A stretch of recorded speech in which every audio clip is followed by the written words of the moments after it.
Welcome to the next episode of the Inflection Point. I'm joined here by Narbe Alexandrian.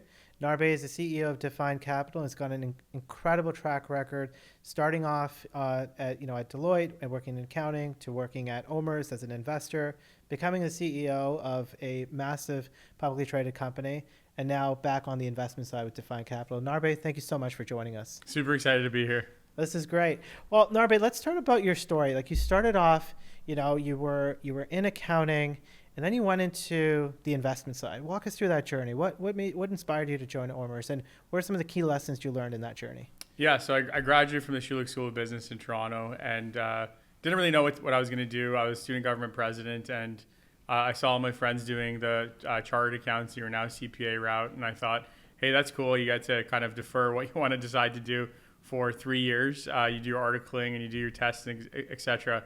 So I went down that path, got a job at Deloitte. This is 2008, 2009. I started in the restructuring practice, so bankruptcy. I thought it was going to be a hot area, but the week I joined, the head partner quit and went to like PwC or something like that, and we were left without a leader. So the work just dried up so quickly.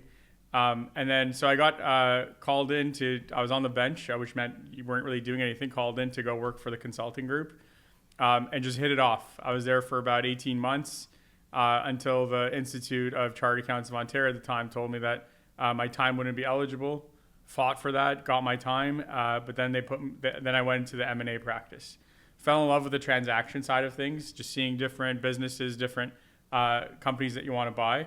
But wanted to get more deeper and get more expertise. Ultimately wanted to become the investor, go from the sell side to the buy side, and kind of try to create that journey and create that path. So I left Deloitte, their M&A practice. I went to work for a small company called FirmX, virtual data room company, that ended up having huge private equity success, but at the time they were quite small. For about a year, I worked on the corporate strategy. A year into it, kind of fired myself, became a contractor for another year and a half, 2 years, because I just wanted more. And this is something I always tell young 20-something-year-olds is don't just stay at a 9-to-5 job and if it's not really challenging you. I used to, at lunchtimes, grab one of those city bikes that you pay like an hour for, and I'd go all the way to university and college, to Mars. I would knock on doors and say, hey, I'm a CA, CPA. I know finance very well. I'd love to help you out. Valuations, pitch decks, whatever. Free work, I'll give you. And I kind of created a roster of free work. And the idea, again, when I was in my early 20s was, if I can get a page full of logos, how awesome would that be for that ultimately that company or that fund wants to hire me to do direct investing. So, and I tell this to my students, because now I teach, I say a logo looks beautiful whether the company is good or if the company's bad. So if you have a page full of logos, it's really eye-catching.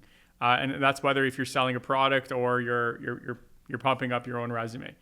So I remember working there for over a year, and this one company came up to me, said, hey, we're gearing up for an M&A process. We don't know our valuation. Can you help out with that? And I looked at the company, and it was a pretty big company. It was like $4 million of revenue relative to the startups that I was working with. And I said, hey, listen, like this is a lot of work to do, especially if you're in a process of selling yourself. I don't have the capability to do this for free. And then I remember the email came by. It was like, for free, ? No, we're willing to pay you. And that light bulb set off on my head. So I started this little consulting practice that was doing valuation work, that was doing pitch decks and helping companies out. Most of it was pro bono, and then it started getting into the paid side. And then I started doing shred work, which is tax work for startups. And that was a very lucrative place to be. I was undercutting all the competition and using my CPA or CA at the time. Got a position at the United Nations doing clean tech VC, which was really fun. I thought clean tech was something I wanted to really dig into. About a year and a half into it, I found that I'm more capitalist than I am like the clean tech, because clean tech or sustainable technology, even or climate tech now, a lot of it is let's do best for the world, not let's make money by doing the best for the world, which is what I thought it would be. So I took a job at TELUS, still doing my consulting stuff on the side, still helping out Mars, and I was balancing between corp dev and ventures, but I was in the marketing group of a business unit that was looking to expand organically and inorganically. And I had a great time there. About a year and a bit into it, I had a friend of mine in the corp dev group reached out to me, said, "Hey, there's a position at Omer's Ventures. You should really apply." So I applied to that, and that in of itself is a story, because there's like 1,000 people that apply for those things, and got the position. Came in as an associate. 4 years later, promoted to partner, and really worked my way up there. And that was like supposed to be the peak of like what my expectations were of what I wanted to do. If you asked me when I was 22, I'd say I'd love to be a partner of the biggest hedge fund, biggest venture fund in Canada. And 6 months into it, I wasn't really in love with it, to be honest. I kind of woke up one day reading a lot about Warren Buffett and Prem Watsa and these value investors, and it felt like venture in of itself was a call option. Like it's a call option on a company.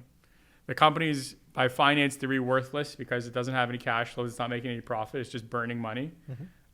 Just like you wouldn't say your friend who takes your money and spends it is worth something, but you're betting that this thing's going to become big enough that they can turn into cash flow positive and make a good amount of cash flow, or exit to a strategic or private equity and make some money back there. So, and this was at the precipitous moment where Zuckerberg went to Congress and he was being grilled for social media and what it was doing to teens, etc. And I remember after one of the congressional hearings, the stock market drops 30% off of that congressional hearing, and our portfolio takes a hit as well. And it was like this wake-up call for me, because I was like, well, why does my private portfolio get impacted by Zuck being at Congress? And that's just because it is a call option in a sense, and it's very volatile to what's happening in the markets, in the public markets.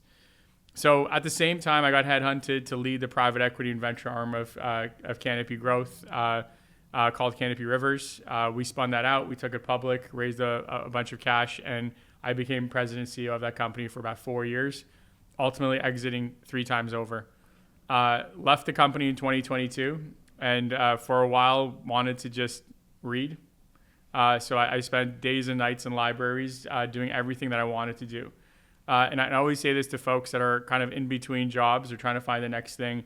You have this period of time where you don't have any reading debt. Like when you're a CEO or president or leader of any organization, you have legal documents, accounting financials, people send you stuff to review. You're always falling behind in what you have to review in the perfect world. When you're in the middle of 2 things, you can actually go and dig into it. And I had this thesis, big on value investing. I was like a Buffett disciple. And I thought that, hey, there's all these billionaire investors out there who are writing these books. And why are they writing these books? For New York Times bestseller. So I do some research, pre-ChatGPT, of course, found out that a New York Times bestseller makes anywhere between $100,000 to $10 million per book. And I said, for a billionaire, $10 million is nothing, right? They can make that investing in a guaranteed investment. And so what is it? What's in it for them? And there's some bravado. They want to put some trade secrets in there. They can't have the book fall flat because of their ego. So I said, well, let's go find all these billionaire investor books that they've written, and let's go read them and understand what I don't know. So I read about 24 books in 8 months and really got deep into it. That was probably one of my favorite parts of my career, is just going to the library every day and just reading books on Peter Thiel, Peter Lynch, Buffett, of course, Munger's writing, books from Prem Watsa, and the list goes on and on. And I read everything that I could, everything that they had written themselves, and I learned a lot. I learned the mistakes you made as a younger investor, and you would always trust the older gray-haired guy to make those decisions, but something felt wrong, and it really created more confidence. And then about 4 months into it, I just kept coming home and telling my wife about all these different books I'm reading. And she was like, stop. She's like, I don't care. She's like, it seems like you got a lot of energy in you. Why don't you go start something? So then I started Define Capital, which is where I'm at now. It's a private equity vehicle that acquires lower to mid-market software companies. Wow. So, in this story, I think I counted maybe like 3 or 4 inflection points right? You started off, you were, the star student at Schulich.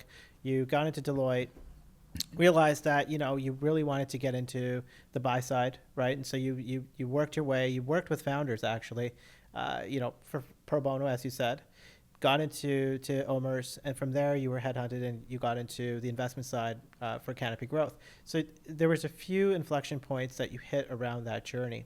Let's talk about that inflection point when you were at Canopy Growth, because the cannabis industry was a brand new industry at the time, right? It was a new, big, sexy thing. And I still remember the frothy valuations that were going out there. It was just like, holy cow, this is going to be the next big thing. And the next thing you know, at Canopy Growth, it starts its own sort of buy-side company, on the venture side. Venture because, the companies were very, new, right? So it is a venture investment. So talk to me a bit about that. What was the most difficult decision that you had to make when you were in that journey, and what did you learn from that?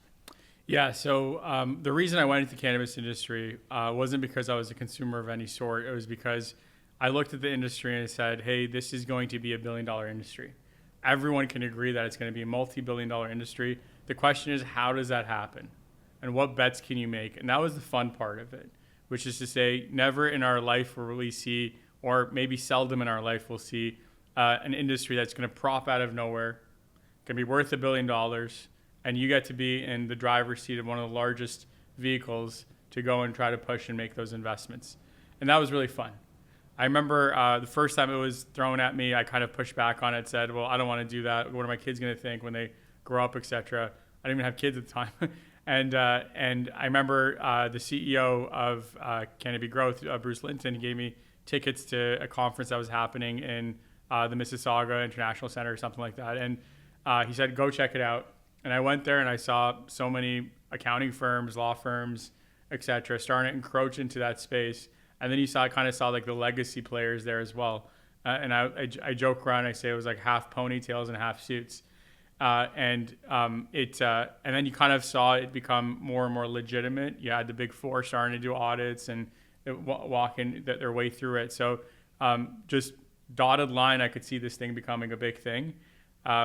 What I learned from it the most is how industry can really siphon and kill any desire one has to make a good return. So the cannabis industry in Canada was fraught with regulatory burden, more red tape than anything else you'd see. And until this day, it still bugs me when you watch a hockey game and you see a Molson ad, but and alcohol kills more people than cannabis does, and you can't even see a brand of cannabis anywhere advertised. And the taxes, the marketing, it just really made it tough for anybody to move up, and it kind of pushed the entire industry into this commodity, where cannabis is cannabis, doesn't matter what quality is, terroir is, or anything like that.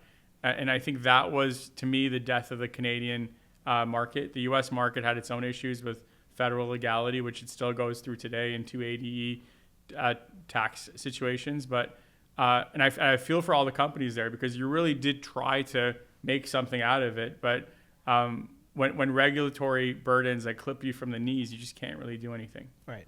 Well, and there is a lesson learned here, because I think you're now also a part of another industry that's just burgeoning and just blossoming, and that's generative AI. So you went through that inflection point with, cannabis and the cannabis industry. And now we're at another inflection point where you have generative AI, which 2 or 3 years ago, as you mentioned, pre-ChatGPT, you're researching and going through New York Times articles and reading books.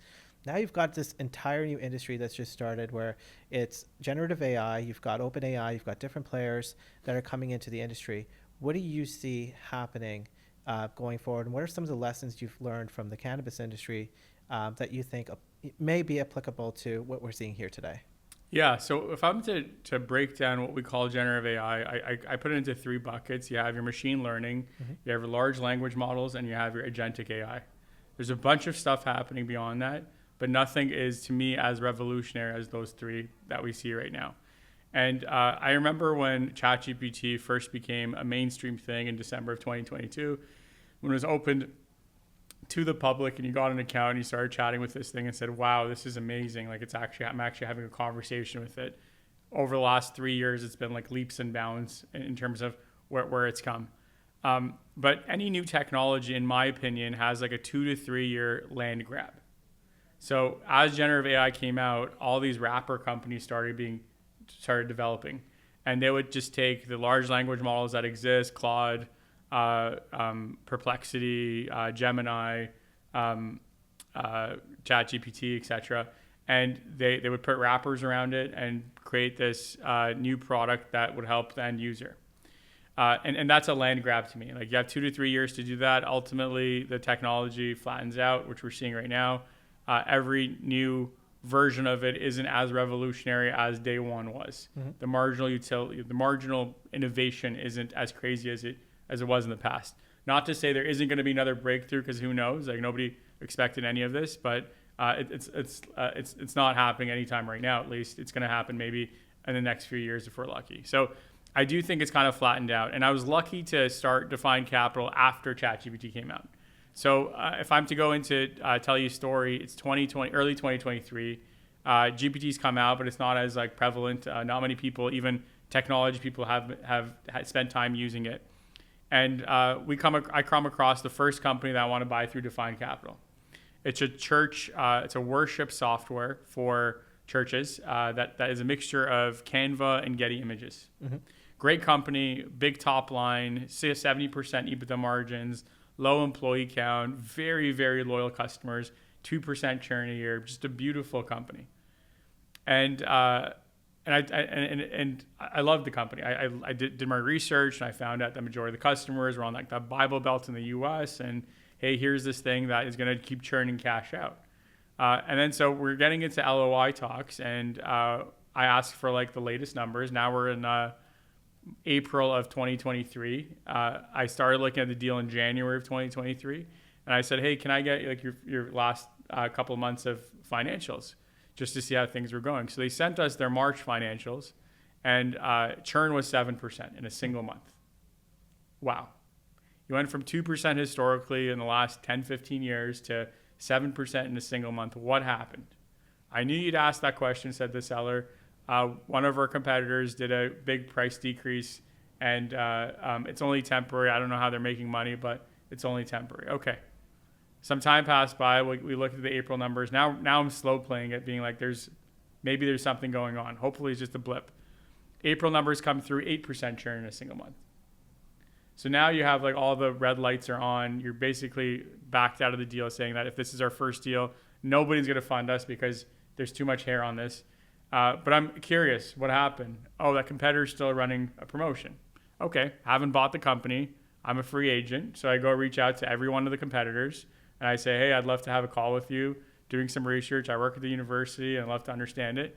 And a few of them answer the call. Okay, so what are you using? And I say, well, we used to use graphic designers. Now we're using Midjourney. This is before Sora and Dolly and everything came out. And okay, can you what does Midjourney do? And they kind of explained it. This is again when it just came out. So then I downloaded Midjourney. I went on Discord. I started my Midjourney experience, and I saw how easy it was and how it killed the entire graphic designer industry. Mm-hmm. And the theory came out of generative AI, which is when a new technology like this comes out, you can't just assume the end user is going to use it and just kick out the company. What's going to happen is the companies that are currently competing for that end user, they're going to reduce their costs by using generative AI to go faster, to develop more assets, whatever generative AI helps them to do. And they're going to bring the cost down for the end user. And they're going to bring it down to a point where either the end user says, you know what, that's a great price. I'm getting great value for it. I don't need to learn how to use Higgsfield AI or anything like that. I'm happy with what you're giving me at that price. Mm-hmm. Or there's enough room there where the end consumer says, you know what, I'll do the entire thing myself.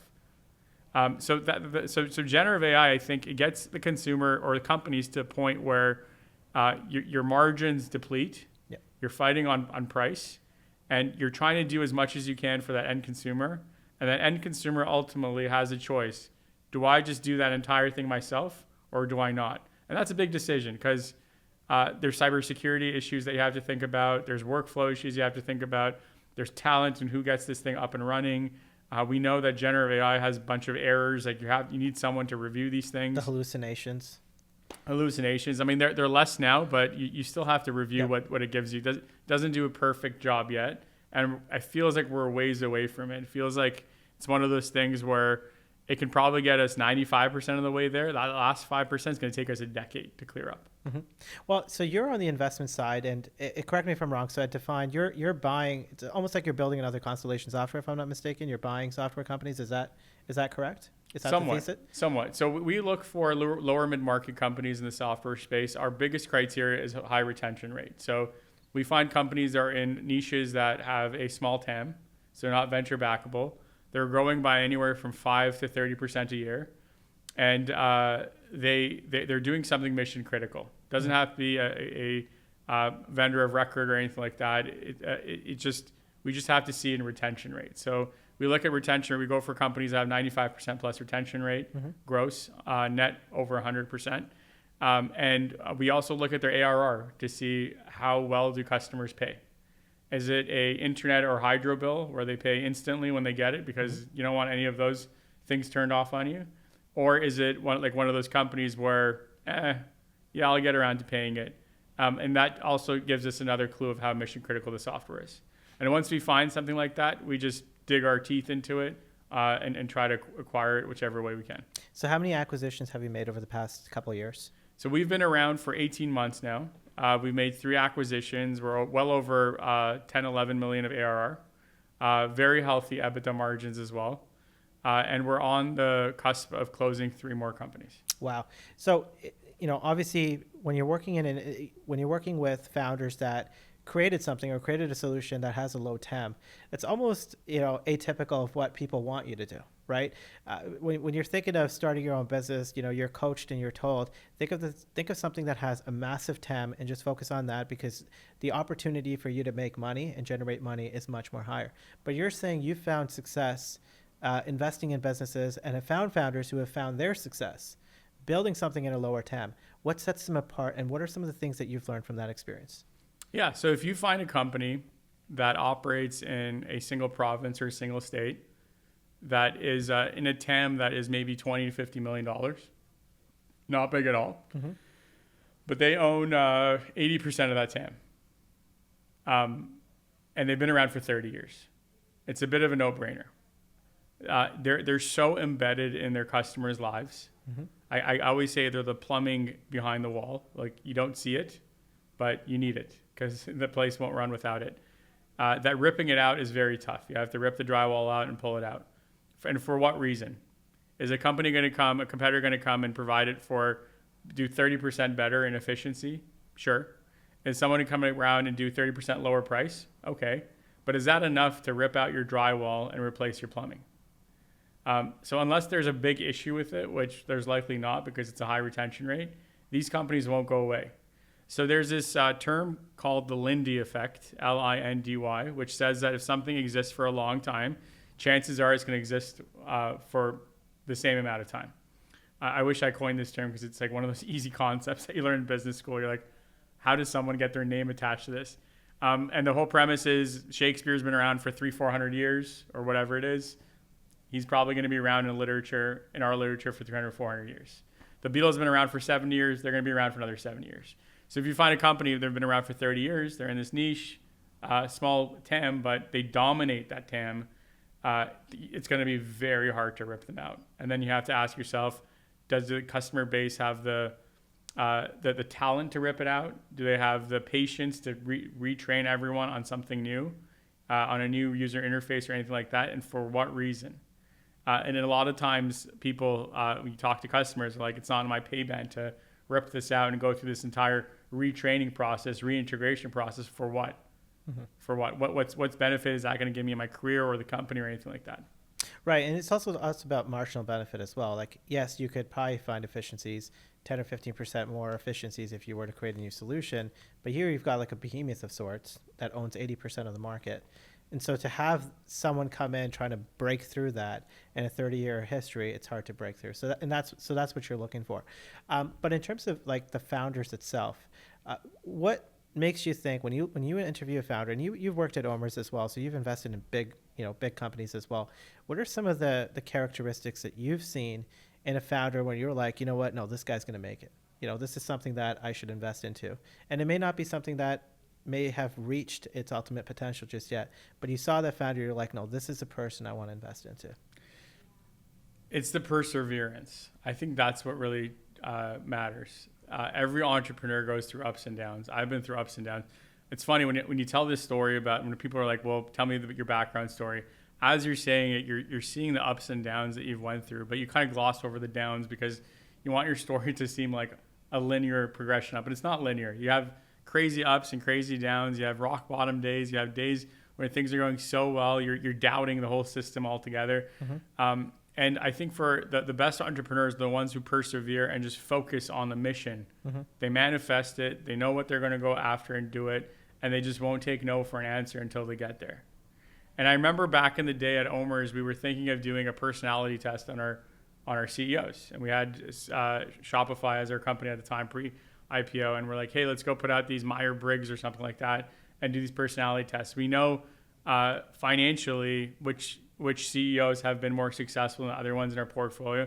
We have a big enough data set, over 20 companies or whatever at that time, and we could figure it out. And I remember we crafted it and we discussed sending it. And then towards the end, we had this meeting that said, we're kind of scared of what these results will come out to be. Because perseverance is what differentiates. And what if our best CEOs are like sociopaths? And then we have this data set and it leaks and it says, we did this personality test and the best CEOs in our portfolio are Myers-Briggs sociopaths or something like that. And so we stopped doing it. And I remember that was one of the first moments where you're like, well, the data would have been awesome, but like you can't forget the human approach, and these things leak and you look bad. What's the benefit of it? We know why they're successful is because they just don't give up. Mm-hmm. They go to work every day with the same energy as they started with, no matter how big the company is. And it's not the result. Like a lot of them, like take Mike Serbinis from League, multiple success. I think he's batting 1,000, and this is like fourth or fifth company. But he still wakes up and he still goes and dominates. Why? Because he's wedded to the journey, not the result itself. That's a really powerful point. I mean, as founders, we have that journey where you have an idea and you're so fixated by it that you just want to continue pushing forward. But there are moments where you have to pivot.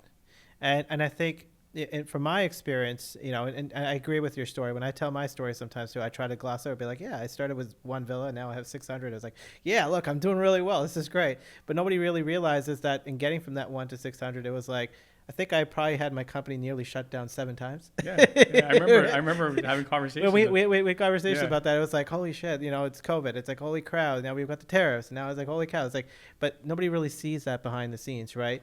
The next thing you know, for my side, it was like, it was in that moment during the tariff. We were having those tariffs where I was like, I still remember, like in April, I was talking to my team. I'm like, holy cow, we're back 2 years now. Like everything went quiet. People were canceling their trips.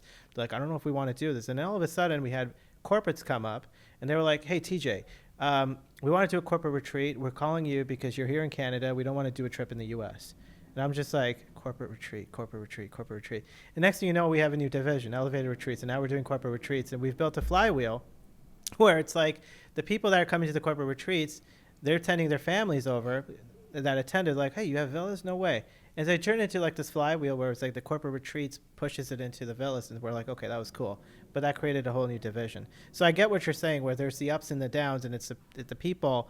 You just have to, stick to the course and be able to pivot. But let's talk about your story, because you did mention that, you did have a pretty linear path. Let's talk about, if you can, like, that moment where things were like really, really bad, I guess, or really down, and you were like, shit, it's not working. And how did you get out of that? What were some of the things that you would do when things were really down or not going your way? Yeah, there's a lot of them. I have to dig into the stuff that I've tried to hide away for so many years. You're not hiding anything here. Let's put it out there. Let's put it out there. Makes it good for a good show. I remember the day where our stock price at Canopy Rivers went up. It was right after we went public, and we're valued at $1.3 billion. Wow. Everyone's celebrating out there. The finance that makes 0 cents. 0 cents why we're worth that much. But everyone's celebrating. They're making plans to go out at night and like celebrate. Let's go for a nice dinner with the team, etc. Let's reward them for getting us through this go public event. And the whole time I'm in my office, my head is in my hands, and I'm like, we're not worth this much. We're not worth like half of this. We're a fraction of this. And what goes up must come down, right? So that was a scary moment. Another scary moment was when the industry rock bottomed. And this started in the summer of June 2020. And it kind of went downhill from that point on, never came back. And had a bit of a blip up in 2021, but then went back down again. And I remember that was really hard too, because everything's, the sky is falling. Mm-hmm. You're getting calls from investors, you're getting calls from the board members, employees look like their shoulders are down in the office, and you can't do anything about it. It's not in your control. And I remember this one time, one of our board members reached out to me and said, listen, 30% is something you can control. It's your company. 30% of it is your industry, which is currently in a mess. And then 40% of it is the broader macroeconomic environment, which nobody can control. Mm-hmm. So he's like, 70% of it is not under your control. So don't try to control it, because you're going to go crazy trying to do that. Just focus on what you can't control, which is your company. What's the next move you're going to do? What's the next 7 moves you're going to do? And that kind of really opened my eyes. And no matter the ups and downs, like even when we're in defined capital, I remember it opened my eyes to the fact that like you do have to keep your cool no matter what the situation is. When I was in defined capital, I started the thing. It was just me at the time. I have this deal in hand. It's a beautiful company. We ended up buying it. It was called Real Tax. And I'm looking for investors. And I bump into this U.S. investor, well-known investor. Can't say the name of it because of the way the story's going to go. And we do the dance. I go to their city in the U.S. They come here in Toronto. We're going for big, long meetings. We're going for dinners. We're going to games. We're doing everything right. Verbally, I'm asking about the terms, like, and they're giving me what it looks like. And then, so I'm getting closer to like closing the acquisition. And now it's like, all right, let's paper up the equity portion of this deal. I get the paper and it's 180 degrees different. Oh, wow. And I call the guy up and I say, hey, like, what's going on here? This is completely different than what we did. And he said, well, this is what market is. This is what it looks like. And I said, well, I don't know if this is a U.S. thing or not, but like when you say you're going to do it one way, you bring it out another way. And he's like, well, this is what it is. Take it or leave it. Wow. So then I left it. And that was a hard day. I remember it was like October 11th of 2023. And I decided that, okay, I'm going to have to go and raise capital quickly. So then I had to go and dig through the Rolodex, find people, get introductions, warm leads, cold leads, DMs, whatever I could do to get there. So with the upset, like with the downs, and I think this is a superpower of mine because I've been told in numerous times when I talk to board members, you just kind of keep your cool. Like I wasn't raised like rich or anything like that. I was raised lower middle class, I'd say, and I'm okay going rock bottom and starting all over again. I don't have to live a great expensive life or anything like that. So to me, if it doesn't kill you, if it doesn't make you sick, you're healthy, your family's happy, who cares about the business stuff? You'll find a way around it. There's always a way around everything, so long as your integrity is there. Mm-hmm. And as soon as that integrity goes away, and you see that all the time, especially in the cannabis industry, people used to like stab each other for fucking like 3% market, wow. For cap table space, 3%. They'd kill friendships of like 25 years over 3%. And I was like, I don't want to do that. I don't want to walk down Bay Street and someone come stab me because of some decision I made 10 years ago that ruined their life. Mm-hmm. So just go with integrity, do the right thing, and have fun with it. Mm-hmm. Have fun with it. Like I wake up every morning, and I know you're like this too. I just love it. I'm just like, bring it on. Bring on the challenges. We'll get through it because it's not going to kill me. That's personally. Right. That's right. I think that's super important as well. Like, I think the word integrity is sometimes missing.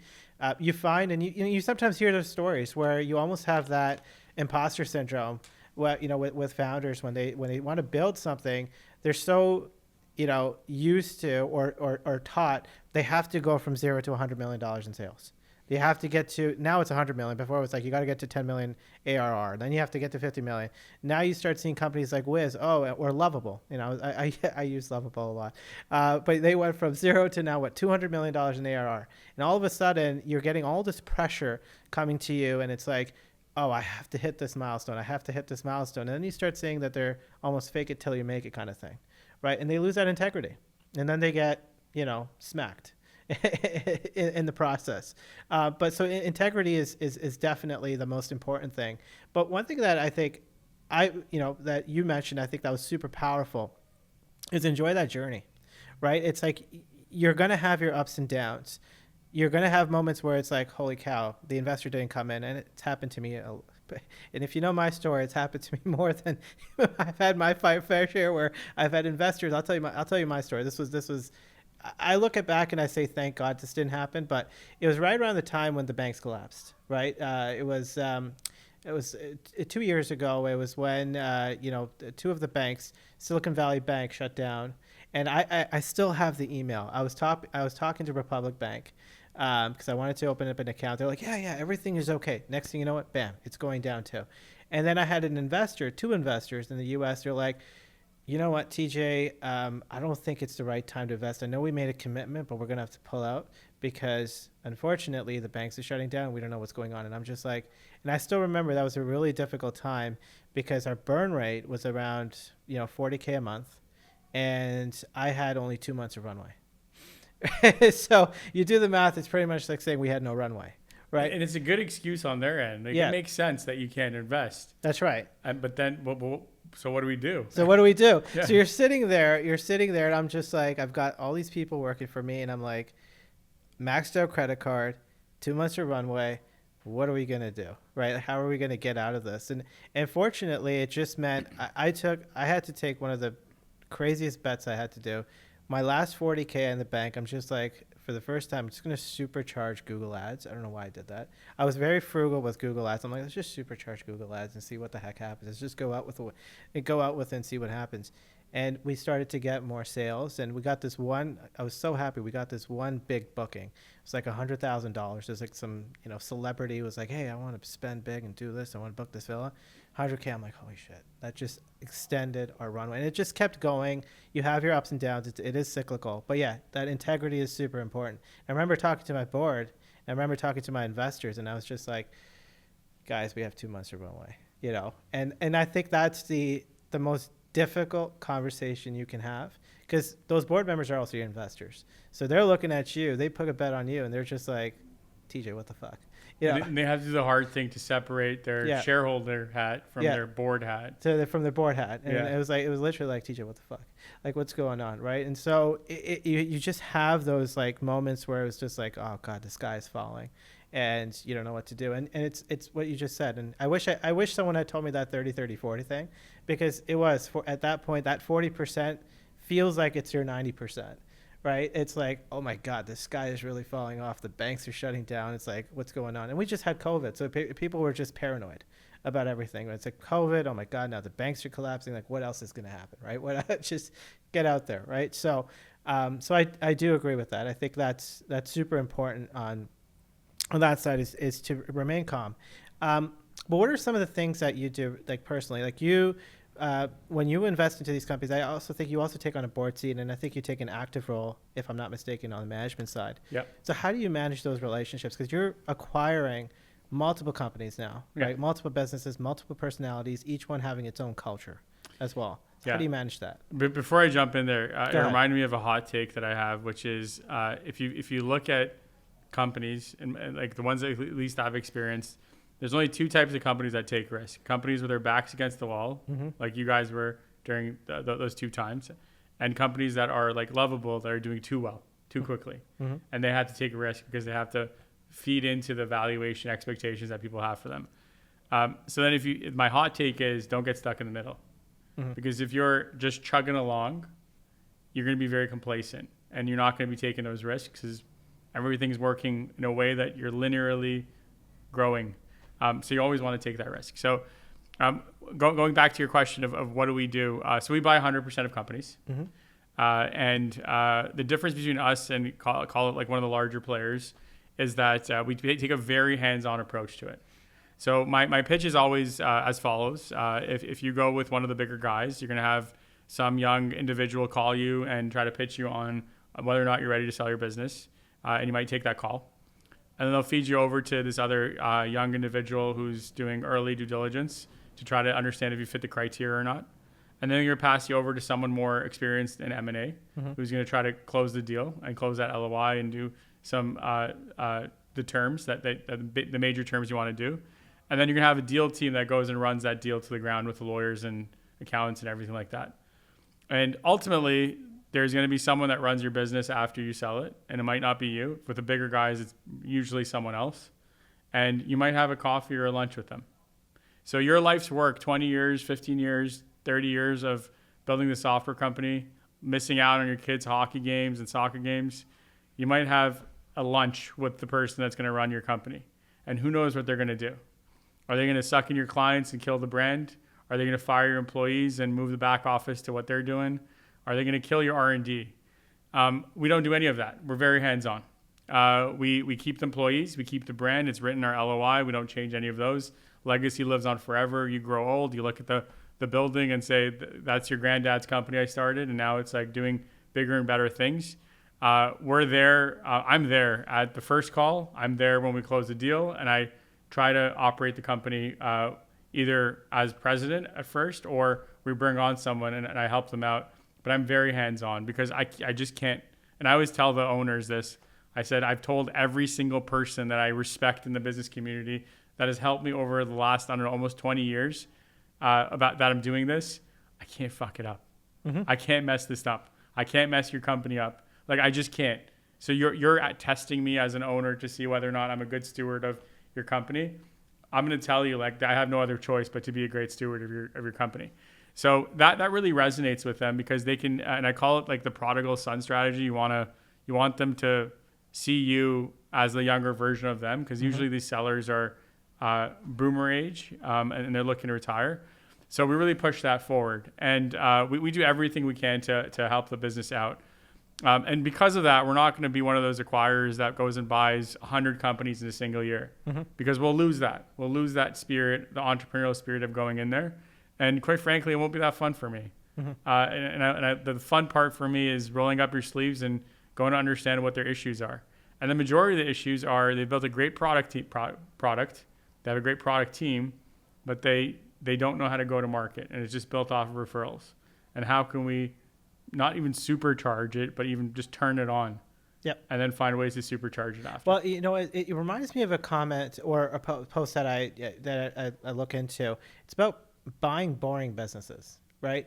And right now we live in an age where people are just going after the big sexy. They think AI, they're like, oh yeah, let's go invest into an AI company. We want to be the next NVIDIA. We want to be the next Micron. We want to be the next Lovable. We want to be the next whatever. Like you want to invest into that. But the bread and butter of our economy is really the small, medium businesses, the boring businesses. They're going through a transformative change. And you mentioned you're acquiring companies from boomers that are now retiring, that aging population. And that's not going to go away. There's probably, $1 trillion in capital that's just left in that sidelines. There's just these legacy businesses that have been around for 20, 30, 40 years. Now all of a sudden there needs, succession planning. Like you need someone else to take over that business. And you're doing that. You're acquiring these businesses and you're going for it. Now, what are some of the things and what are some of the strategies that you implement to keep that continuity, the growth that they're having, or turbocharge that growth? Yeah, it's remarkable because it's low hanging fruit. And I was joking around with a venture buddy of mine recently, and I said, there's nobody in our asset class relative to venture, which is like, there's too many people in there, if anything, especially in Canada. And so I'll tell you about the first company we bought. The website didn't work. Wow. So the website doesn't work. You go onto the website, you type it in, it doesn't turn on. It just goes 404, 504, a bunch of different ones. And I remember I put the investment memo package together, got the lenders, which is Bank of Nova Scotia, looking at it. And I got a call from like my relationship manager, and he's like, hey, the website doesn't work. And I was like, yeah. He's like, are you sure? Like, he's trying to test me. Like, are you sure everything's there? And I said, hey, you can come to the office and check it out, which they ultimately did. But I was like, it's there. And he's like, yeah, it's really hard for us to do underwriting when the website doesn't work and it's a software company. Mm-hmm. And I remember saying to them, if you want me to fix that, the price of this company is going to go up. Because that's a low-hanging fruit for us to fix. We're going to change that website as soon as we acquire the company. They're not on social, not on LinkedIn, right? It's a B2B company. They're not on LinkedIn. Let's develop that. Let's create a community around it. When I bought the company, one of the first questions I asked is, how customer centric are you? Oh, our customers love us and we have a great relationship with them. How often are you talking to your top 20, 40 customers? Usually when we have a problem and we have to bring them up. And again, this is all like normal stuff that if you're in the game, especially in the venture game long enough, this is all table stakes. So then I said, well, so whenever you call them, they see your number, there's a problem. Like, I guess so. And I was like, all right, we just need to call them. And then, of course, I got the feedback. I'm not a salesperson, said the person running a company. And I said, you don't need to be. All you need to do is just call them and say, and talk to them. Are they a cat person, a dog person? Do they like Harley Davidson motorcycles? Do they have nieces and nephews that went to nearby universities? Take that information. Let's feed it into the CRM system that we newly developed. And we'll create marketing campaigns around that. We'll build a newsletter. We'll do webinars. We'll do a virtual conference every single year. We'll create a community of these people that are surrounding what are a boring tech company, but they all have something in common. There's enough of them, and they can talk about their day-to-day and their problems and the issues that they see in this little niche. We tripled the company in 18 months because of that. Wow. And so these aren't difficult things to do. I guess the acquirers that acquire a lot of companies call them systems, but you just put a process in place to say like, hey, all this low hanging fruit, let's do it. We don't even need to like inject AI into it or like rewrite the code or do some agentic type work to it. All of that we do in different ways, but you just have to do the foundational stuff first, which is just talk to your customer. Similar to what you do is the more you get out of the house and the more you talk to external parties, you get your answer. Yep. And you do it enough times, you get your path. That's right. I think talk to your customers is probably the most important thing. I feel like founders do a really good job of it, but then they forget that knowledge transfer when it comes to when they start building that business and start growing. When they start scaling, the customer almost takes a backseat, right? And I think it's so important to talk to the customer and build a relationship with the customer.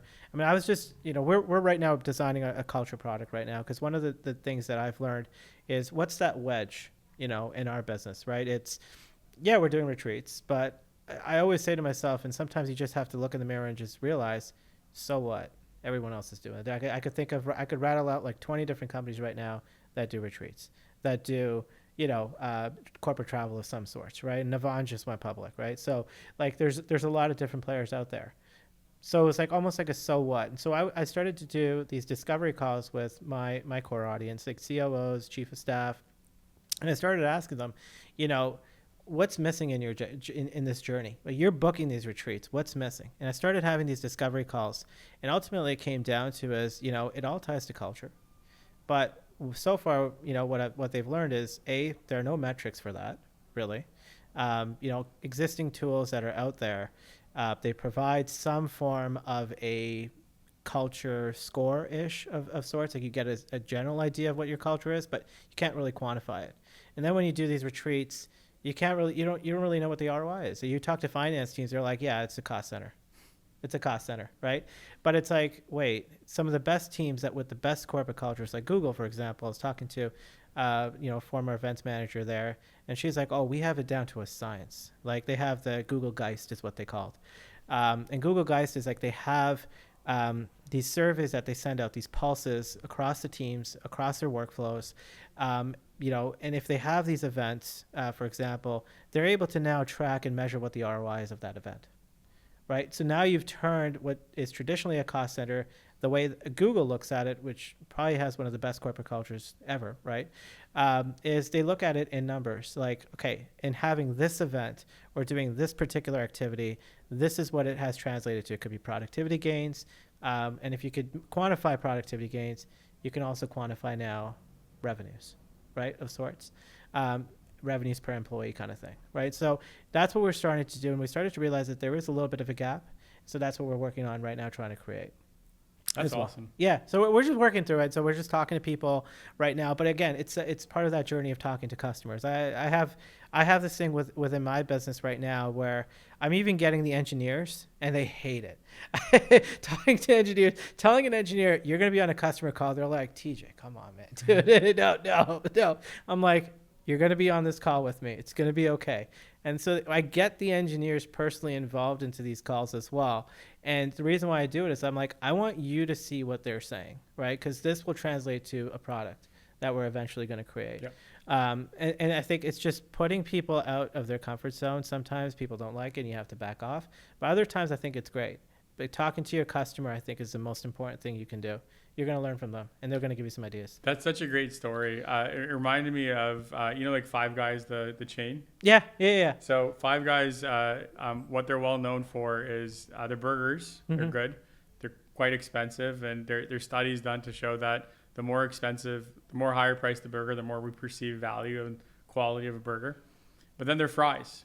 So Mm-hmm. you get like a medium sized fries. They fill up that little bin for you. They put it in your bag, and then they take another scoop of fries and they dump it in your bag as well. Wow. Now, the finance person would say, well, we spent $2 million on potatoes extra. Why would we do that? The ops person would say, why don't we just make the cups bigger so you can put more fries into it? Mm-hmm. But the marketer would say, the customer is going to look in that bag and say, oh, shoot. Filled to the brim. Like there's not only do I have like my bin, but there's more. Do they know they put more fries in here? Like, and they kind of feel like they got a deal, right? So a lot of marketing doesn't make sense to finance people or ops people. It makes and it doesn't make sense to marketing people until after the fact. But the consumer is the consumer. So if you focus on what they want instead of what you think they want, Yeah. You go a long way. Well, it's like Costco, right? You go to Costco, they haven't changed the price of their burgers or anything, Yeah. right? But it's like a finance person like, dude, we're losing money, right? Like, what are you doing? And the founders of Costco, they're like adamant. They're like, I don't give a shit. Yeah. We're not changing this. And it's an anchor, right? If It you is. see that $2 hot dog, you're like, well, what I'm buying, the diapers that I'm buying must be cheap too. Exactly. Well, that's what they do, right? I love that Costco model because you go in and you're like, man, there's just all these deals, and you walk out, it's like $500. Yeah, easily. It's like, what? I'm like, oh god, the cart's full, $500. I'm like, holy shit, what happened here? It always surprised me because I try to tap my card and it's like, no, it's like over the limit. I was like, really? And I was like, all right, you got to insert that thing. You gotta in. insert Like, it in. Oh, I guess I guess I did pay I don't more. think I've ever tapped my card at Costco. I don't. Yeah. I tried to, right? I was like, okay, I would try. The first thing, I'm so used to tapping the card, so I don't even look at the price. I'm just tapping it, and I'm just like, it's like, no, you got to insert. I'm like, did we really buy this one? Like, and it's like, holy shit, yes, I did. And then you Yeah. just put it in, and you're like, okay, that's just how it is. But again, like the Five Guys and everything, it's just like, it doesn't make sense to finance people, and which is, I sometimes laugh because you and I are both finance people. Doesn't make sense to us. It doesn't make sense to us. It almost doesn't. And I understand it because I start talking to finance people, and it's just like they keep saying cost center. I'm like, yeah, that makes sense. I would say that too. And then you're talking to another department like the HR people, you're talking to the ops people, and they're like, whoa, hold on a second. It's a little different. So I think that's there. So, in terms of, we're just going towards the end of it. So I've got a couple of ones, a little toughies I want to talk about. But is there something that, and you talked about one instance where you just kind of walked away because the deal didn't make sense.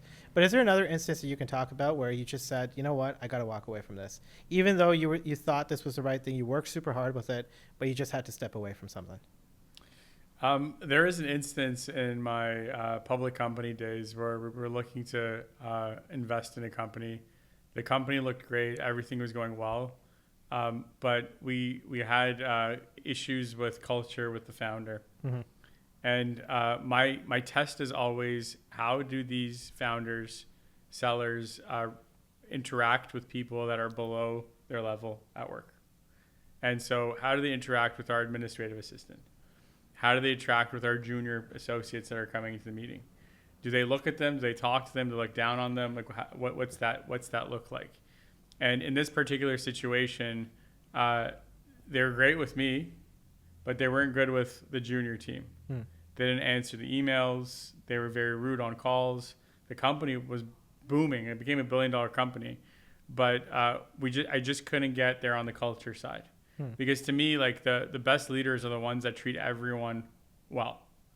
And they kind of see them as like if I treat the junior person well, then as they're going to want to grow with this business. And it just wasn't there, so we couldn't do the deal around it. So and that had nothing to do with the business again. It had to do with a corporate culture that they had put into place. And I always say this, like you can change so much of the business easily. Like a lot of it is like a spreadsheet. You change it. You tell the plan to someone else, hey, I need you to increase this by 30%. What's your plan? Like they talk about it over a week, and then you kind of come up with an idea and then go do it, and let's monitor the success of it. The one thing you cannot control, like can't change overnight or over even a few months, is culture. Corporate culture is like you just chip away at it. If you go too fast to change the culture, you'll break it. If you go too slow, you won't change it at all. You have to have like that pace. I call it like the beating of the drum of like piece by piece by piece. You have to go in there. And there's times where I walk into companies and that we acquire, and we're trying to fix the culture. I'll walk in with donuts every single time I go in there, and like they'll know that when I come in, there's free donuts. And so the finance people will say, well, that doesn't change culture. Free donuts doesn't change anything. They send me like some Harvard study on it. I'm like, that's okay.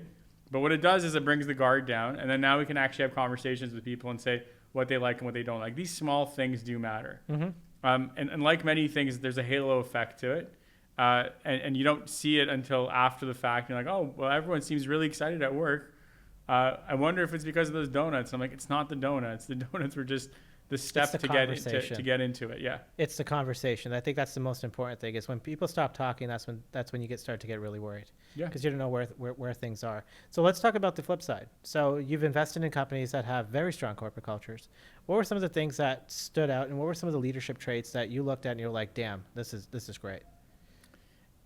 There were, and this is going back to the Omer's days where you had some stellar founders that you were investing into. The people that worked around them were all-stars from an academic perspective, experience perspective, and they looked up to the leader who maybe not had the same academic background or experience, but that leader, they were just curious. They're curious of where is this leader going to take this thing, and I just want to see where this thing goes. I'm just curious to see how this is going to pan out. And to me, those are the best leaders because you don't have to pay someone for curiosity. They'll usually take a pay cut because they just want to see how this thing plays out. And I always liked that attribute in leaders of making it interesting for people to come to work, inviting them to the conversations of things that move the needle in the business, not necessarily asking them to make that decision for you, asking them for input, but making them part of it so that they're vested in the continuation of that conversation, where it's going to go. And I really like that. I try to do that as much as I can with my team. That's awesome. Now, in terms of looking into the future, what kind of impact do you want to be known for when the game is over for you? You know what? It's hard to answer because I can't imagine the game being over for me. Okay. That's a fair point. I just love it. I just love going in every day. And it's evolved. Like when I was younger, I used to do it for the results, paycheck, etc. And then when I got a bit older, I did it for the journey. And now it's not even the journey; it's like what the journey makes of you. Wow. Like and I remember this one time I read a quote when I was younger. It said, "Don't try to be a millionaire to be a millionaire, but try to be a millionaire because of what it makes of you. Like how it changes your personality when you start thinking of these things." So I'm a big believer in manifesting what you want to do. So you have a goal, and I say this to all my companies: don't go blind. Let's make a goal. What do we want to accomplish in 5 years?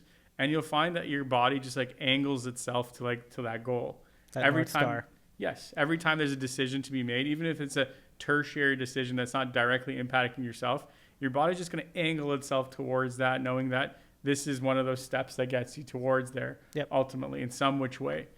So I love that. And this is why I can't ever retire, especially in a business like Defined Capital where we're continuously compounding. And I just love getting there. We're not taking any equity. I think we have a 175% IRR right now. Wow. In 2 years. Wow. But we're just angling ourselves to that direction of growth and just having fun doing it. That's awesome. In terms of, let's go back 25-year-old Narbe, if you can go back in time, what advice would you give to your younger self? I knew I was gonna find my vocation and what I wanted to do and be successful at it. But I doubted it. And I would go back to him and say, chill out. You're in your 20s only once. COVID's going to come someday and just rob everyone of years of their youth. But so take advantage of it. Like, chill out, have fun. Have fun. You never really know. Like, I remember we used to go on like bachelor parties and guys trips all the time and have fun with friends and go to parties and weddings, etc. And at times you were kind of like, oh, not another one. But one of those was the last time we did it. Right. And I would have cherished it a bit more had I thought that way instead of focusing so much on the future. And I have 2 young kids at home right now. It's the same thing. There's going to be a time where it's the last time I pick them up. Mm-hmm. I'm not going to know when that is. It's going to be the last time they're going to ask me for advice on something. I'm not going to know what that is. So and it's a hard human thing to do because as a human, you look at your past with fond memories. Mm-hmm. You usually kick out the nasty stuff. Mm-hmm. And you plan for the future all the time, mm-hmm. but seldom do you focus on the present. Mm-hmm. And so if you're not focusing on the present, you're not really living your life. Mm-hmm. So that's kind of what I try to always go back to is be present, just experience what now is. Awesome. Well, thank you so much, Narbe, for the show and for taking the time. Guys, follow Narbe Alexandrian. He's a professor as well. He teaches. He's got Defined Capital. There's a lot you can learn from. So thank you so much. Thank you for having me. Cheers.